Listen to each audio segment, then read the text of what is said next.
welcome back to the Resupply with me, Guy Next Door. And me, DK, live from Detroit. Bringing you your almost Nats time double tap of all things Space Marines and Laserforce. So this will be our first of a few this week, I think. I hope so. Yeah, we have a live studio audience. Give us a cheer, yo. Woo! That's good. Yeah, it was all right. It was all right. Yeah, so to kick off the week. Well, actually, how's your trip been so far, man? Yeah, it's been pretty good, aside from nearly dying of heat stroke at Cedar Point. But Right. other than that, it's been pretty good. So I've learned some valuable things, aside from always remember travel insurance. Which, to be honest, like my bag got lost in transit, which it turned out to not be a big deal. But I'm super glad I do have travel insurance. This is why I only do carry-on, Steve. Yeah, fuck that shit. I gotta be here 3 weeks. The other thing I learned is that don't come to either Ohio or, Michigan in the middle of summer when they have a heat wave, because you will actually melt. It's been fucking terrible. Yeah, thanks, Trump. Yeah, thanks, Obama. Yeah, but we'll get into that later. So today we were gonna, I guess, do our long-awaited deep dive into the teams that are coming, right? I had some unhappy people message me before we came over, throwing me some shade at some previous comments that were made about where we think that they were going to end up. Oh, good. Well, there's going to be even more shade that's thrown now. The salt is going to be real. But yeah, do you want to start at the top or the bottom? I assume the bottom. Yeah, let's start at the bottom, so that way we can just get people mad right off the bat. That's right. So the way that the team draw is going to work is we kind of decided as a committee who the likely top 2 seeds and 2 bottom seeds were. So obviously we'll start with the kind of predicted lower end of the ladder. So in the lowest tier, and again, not meant to be a knock, there's a lot of really skilled teams here. It's just largely a matter of experience and the fact that they're B teams. The kind of 2 lowest seeds that we predicted would be Loveland B and Sac B. Boo! Told you guys, assault is real. Suck, DK. So yeah, we have several members of Sac B in here, and I don't think they're too happy with me. Look, Oh yeah, I guess Autumn's still in the car, so. yeah, she preemptively is salty about this podcast. Accurate. Look, the thing I keep telling people is that if you get projected at the bottom, then the only way to go is up. So it's not necessarily a bad thing. Yeah, keeping expectations low is always great. That's how I approach a lot of things in life, especially in the bedroom. So. Jizz. So. Yeah. So. I mean, don't be too disheartened about it. Like it is definitely. It's almost a good thing. Yeah. And there's no pressure on you, right? Well, and I mean, the fact is that Loveland B is composed of largely new players, and usually at your first Nats, there's a strong learning curve. Yeah. So that's the main thing. If they get some experience, yep, we got some members of Auckland B. New Zealand against all odds here who have some very fond question mark Against all wins. against all wins. Pardon me. So they can attest to the fact that there's a little bit of a steep learning curve. But I think as long as they learn the field and get comfortable throughout the week, that they can still have a good time. Yeah. And similar thing for SAC B, a lot of their players are experienced, but we're all terribly out of practice. So I'm not throwing shade at them. When we get to SAC A, we can be salty about where our predictions are too. Yeah. I think we're kind of in that boat too, to be fair. Perhaps. Yeah. So on that note, so that was the lowest tier. Right. So moving on to the next tier up, in a tier by themselves, I have Auckland. Right on. Oh, no booze. All right. I guess I'm a realist. We were kind of discussing this earlier this morning, and we have some realistic expectations about where we kind of sit in amongst the tournament. The fact that I'm kind of, partially dying from heat stroke is not really helping the situation. You'll get over it. Excuses. yeah, I'm making those excuses now. But also, I didn't quite think that getting used to the arena was going to be as daunting as it's seemingly shaping up to be. Because when I went in there, just instantly lost. There are a lot of pathways, especially downstairs, that can be a bit difficult to learn, and you can easily get sort of turned around or you go down one hallway and you think it goes one way, but it actually goes another. The good news on that front is that most of the game is played upstairs, and if you're spending most of your time downstairs, something's already gone wrong in the game anyway. So for the most part, if teams get used to just figuring out how the upstairs work, which is much more straightforward, I think that it'll be a little bit easier to adjust to the field. I was having a chat with Thunder about this yesterday on kind of the two extreme ends of the way that Laserforce fields play, either on the sort of fast and aggressive side or the kind of slow control zones side.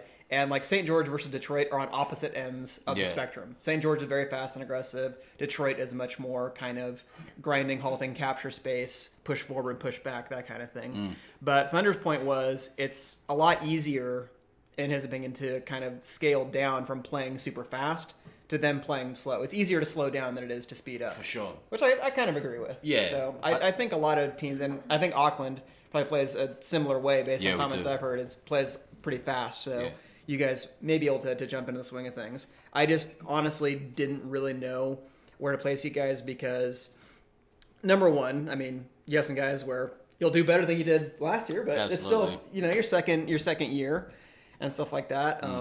Team integration, I know, unfortunately, you guys lost Leach, was supposed to come, right? Yeah, that was kind of a blow. And Redneck Tech is an experienced player, but he's also not primarily a Force player, so kind of had to handicap it on that front. So that's why I kind of just settled on you guys are in sort of a tier by yourself, but you could easily move up from that. We're hoping to. Like, we've got some lofty aspirations, but the boys are putting Not lost. yeah. Better than last year. The More boys- than one win. That's my goal. The boys have put in like quite a bit of work this year to like improve on what they learned from Nats last year, especially our commander, Morange. He's More orange? More orange? Oh yeah, more orange. I'm making him play commander. Yeah, so I'm hoping that we do, sort of better than that. But there's probably a fair comment, I think. Yeah, well, and that's the thing. I know going through this kind of rundowns, why did it by tiers instead of just a hard placement? Because I feel like people could sort of move up or move down a tier depending what happens, but we'll see what happens from there. Yeah. And I know a lot of teams have fairly lofty aspirations. I was talking to a couple of the Detroit B players last time, and some people are going to end up disappointed in where they place in this tournament. That's just the reality of tournaments. So you hope it's not you. Yeah, exactly right.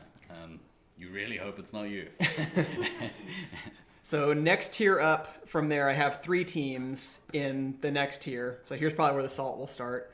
I have Loveland A, SAC A, and Detroit B in the next tier up from there.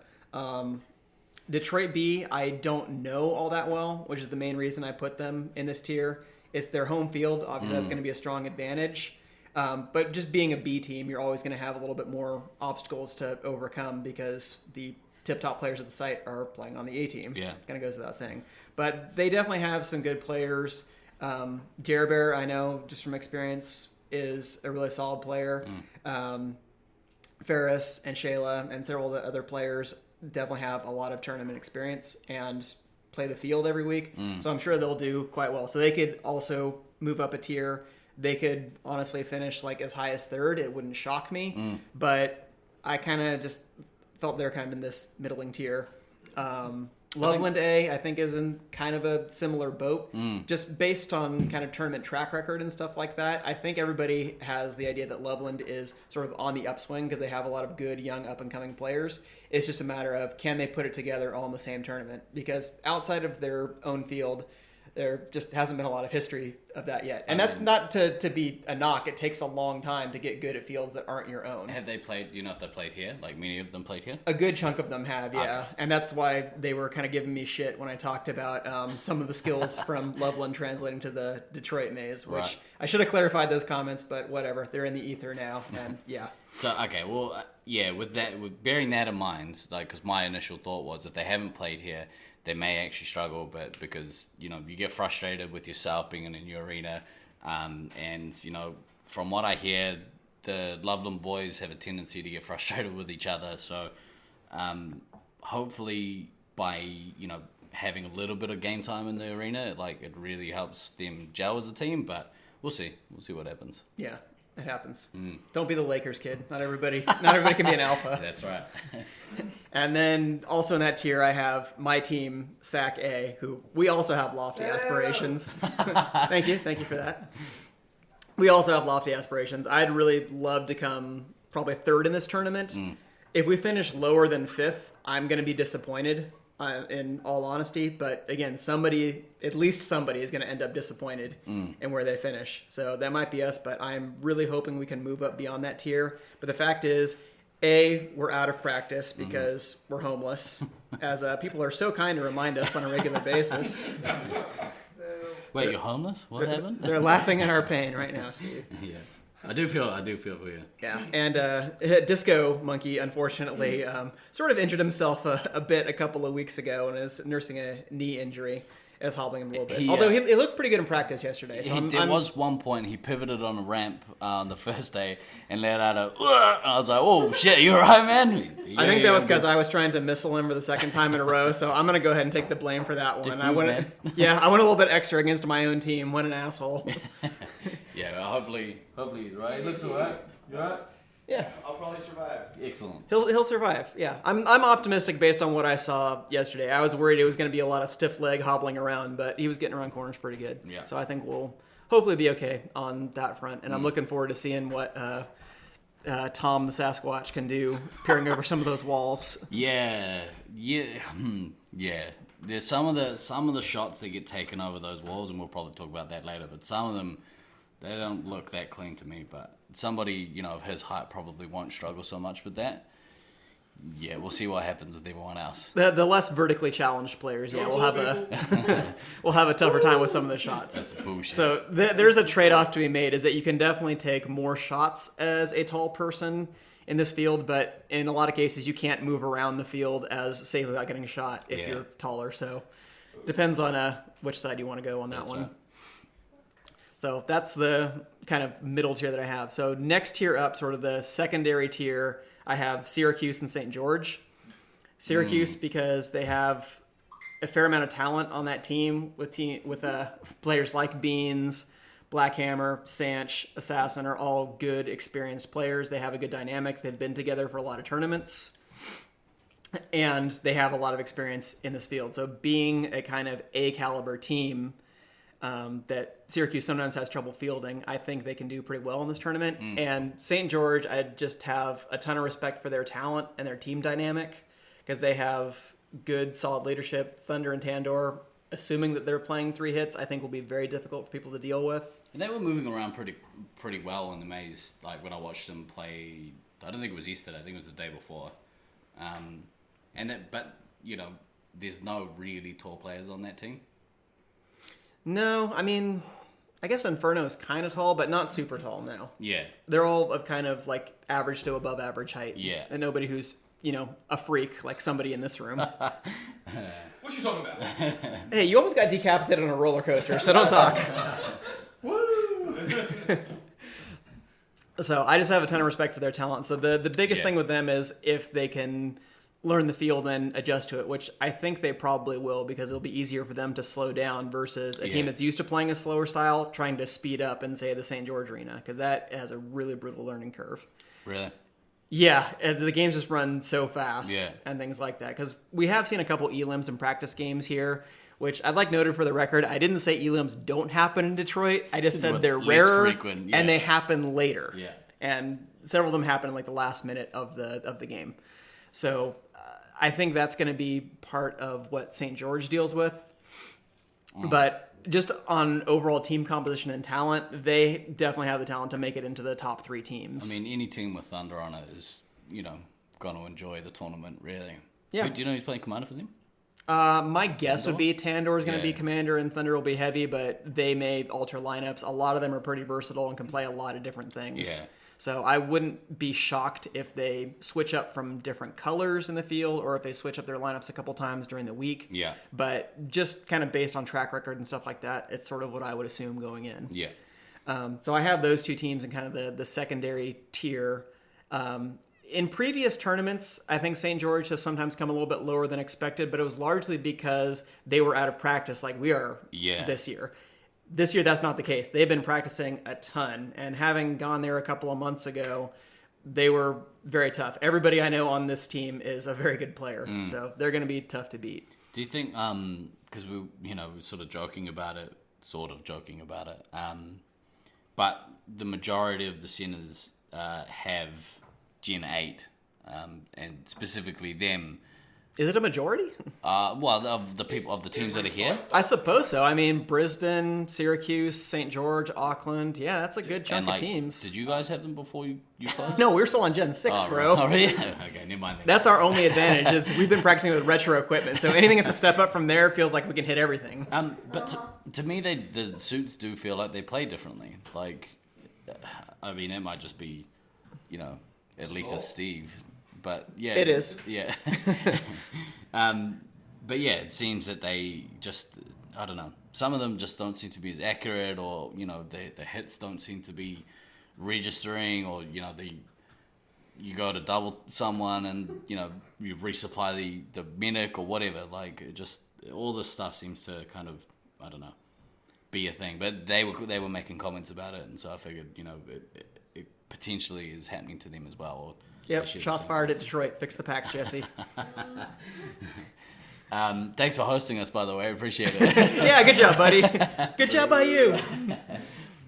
Okay, who do you got next? And then top tier, the A tier, probably is no surprise, is the home team, Detroit A, and then the world favorites, Brisbane. I'm putting them... Yeah, cue the booze. Boo. Yeah. That was a mixed reaction if I've heard one. Sure was. All the the room was fatties. split.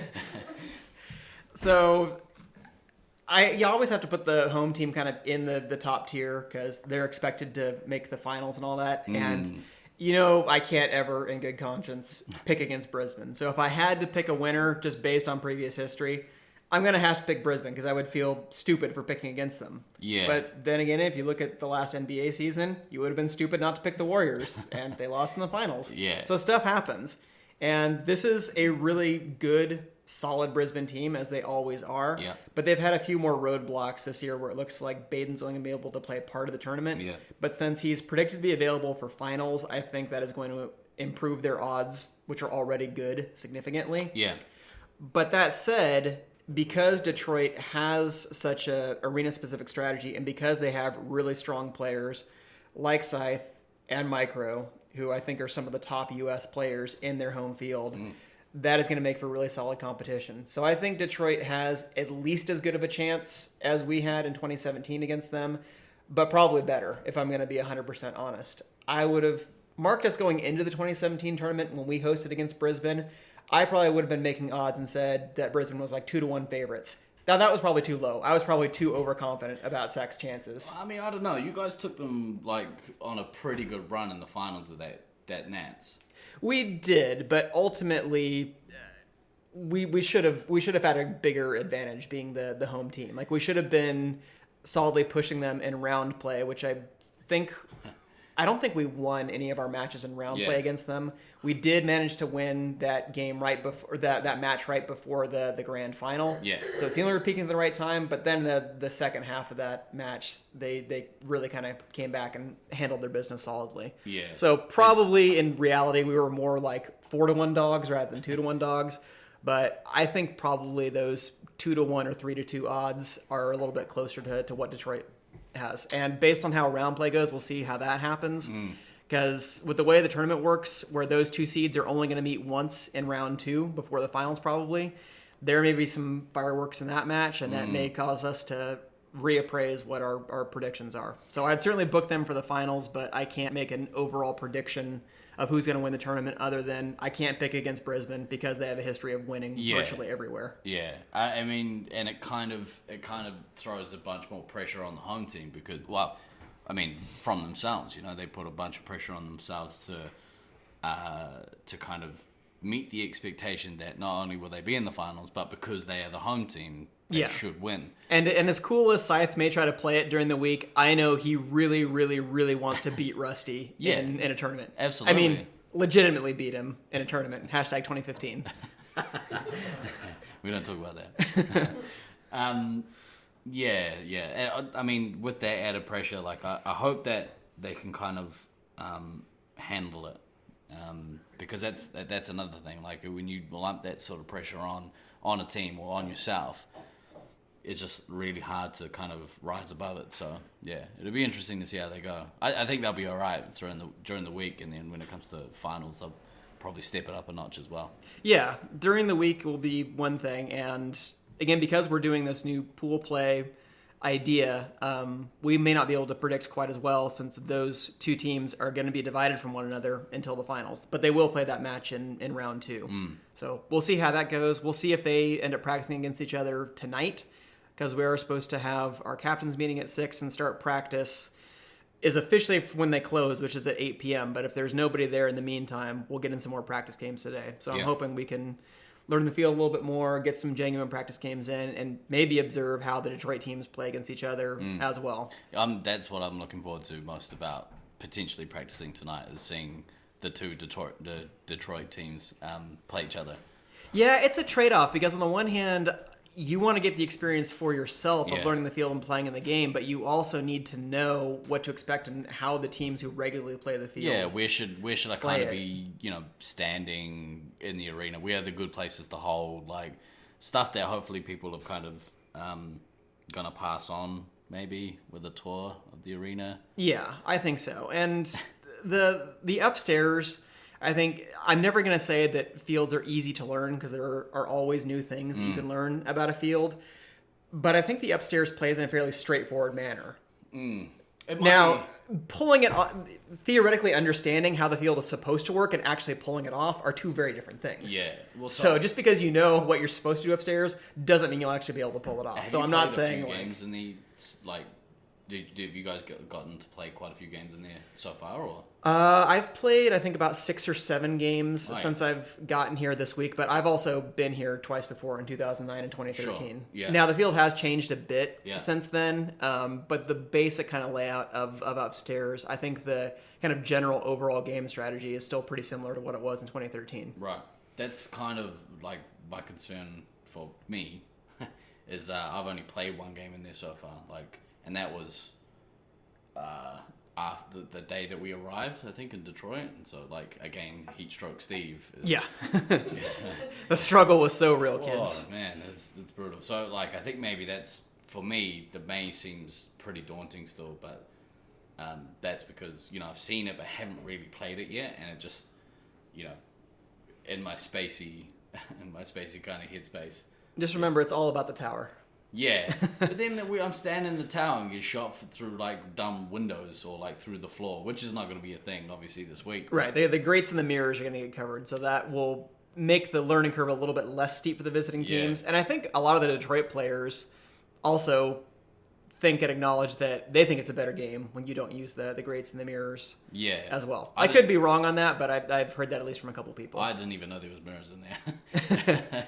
Yeah, there's a big one in the tower, and there's a big one at the top of the green ramp that if you can use that mirror, you can actually get some pretty cheeky shots getting straight in the green resupply without even going in there. Really? Yeah, so that can be a bit brutal. So they're definitely going to cover that mirror, which we have done in previous tournaments as well. Well, that's good. Fuck mirrors. Yeah, so I don't like the guy that's staring back at me. Yeah. That's too deep. Okay, so I mean, the predictions are kind of around where I think discussed a few weeks back. Yeah, I had to sit down and really kind of figure out where to draw some of the tiers, because originally I just sort of lumped everybody into these are the expected bottom 2 finishers, these are the expected top 2 finishers, and then everybody else in the middle. So trying to refine that at all, I had to say, you know what, I think Syracuse and St. George have a slight edge over these other teams. And I think you guys are at a slight disadvantage. Yeah, Not to say that you're worse, but that you have a disadvantage. Well, I mean, I think at the time when we discussed it, we were expecting that Leach was going to play for us. So that's obviously changed. Yeah. But aside from that, yeah. And the unfortunate reality is I think with us really starting practice in earnest at 8 tonight, most teams aren't going to get probably more than 1 or 2 practice games because we're starting bright and early at 8:30 in the morning. So that means get there by 8, kids. basically, yeah, definitely show up on time. So I certainly don't want to get home and shower and all that much later than about midnight, so I can try to get some solid sleep before we're going to be sleep deprived the rest of the week. Exactly. Well, I'm kind of hoping that we can go down there and like hang out for a little bit. And yeah, I think as soon as we conclude this podcast in a couple of minutes, we're all going to truck down to Lasers and see if we can get some games in. Yeah, exactly. I've been itching to play, but again, like, yeah. Stupid theme park. Well, at least you're feeling a bit better today. Yeah, a little bit. Like I can talk and string together some sentences, so it's somewhat of an improvement.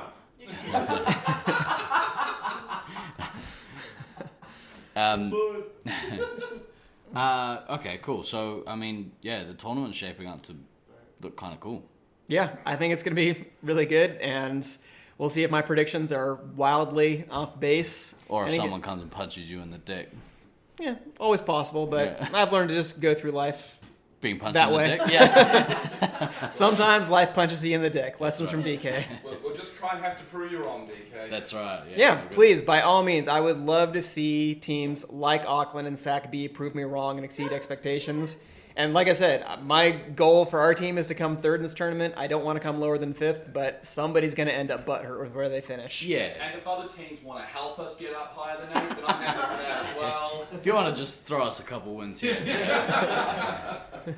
I mean, our goal is what? At least two? At least 2 wins this year? More than one. Yeah, more than one. Double my wins. That's 100% increase. That's right. See, it's all about the positivity, folks. That's right. Look on the bright side of life, kids. We'll try and do one podcast a day. I think the same as last year. We'll try and work it in the same way. Yeah. Too bad we're not all staying in the same place because I have to say you guys can't see it, but the New Zealand players have rented a pretty sick house. Oh, it's dope. We've got Right a speedboat out the back. Got a hot tub. There's a fire pit. Got a hot tub. Although, like, I mean, Hot tub and a heat wave? it's like 1,000,000 degrees here. Yeah. It's Okay. like, This is my place in a hot tub. And that's Celsius. yeah. It's basically we're already ball soup city. So yeah. Because, 1,000,000 degrees Fahrenheit, tolerable. Celsius, forget about Yeah, it. it's crazy. But yeah, we got some nice digs. You should just ditch these guys and come stay with us. Yeah, might have to do that. Make it easier to record the podcast, Exactly that's for sure. right, yeah. Steve's got enough room in his bed for you. Oh, I've got a Californian king, and I was telling the boys this morning that I went to turn the lamp on the other side of the bed, and I roll over and look over, and there's still like miles of bed to go. They get a crawl over to turn the fucking light on. Yeah, it's made for enormous Americans. It's so. huge. It's absolutely massive. They've got some weird like bejazzled stuff in cabinets up in the room too. It's really Did strange. you say vajazzled? No. It's probably what it's for. All right, I think that's probably a good place to cut it, yeah? Are we gonna end on bejazzled? All right. Yeah, so we'll try and do one a day. I'm sure somebody will Facebook Live during the day this week. If there's time. Although there's not really that many places to kind of set up laptops and shit. We might be able to set up in the party rooms since those aren't going to be used during the week. Oh, really? Yeah. Okay. So I think that'll probably be okay. Yeah, alright. Alright, well, we'll leave it there for this episode. I guess so. For T-1 day, I've been Guy Next Door. And I've been DK. Let's go play some lasers. Shit, yes. Always remember to backtrack, kids. We'll talk to you tomorrow.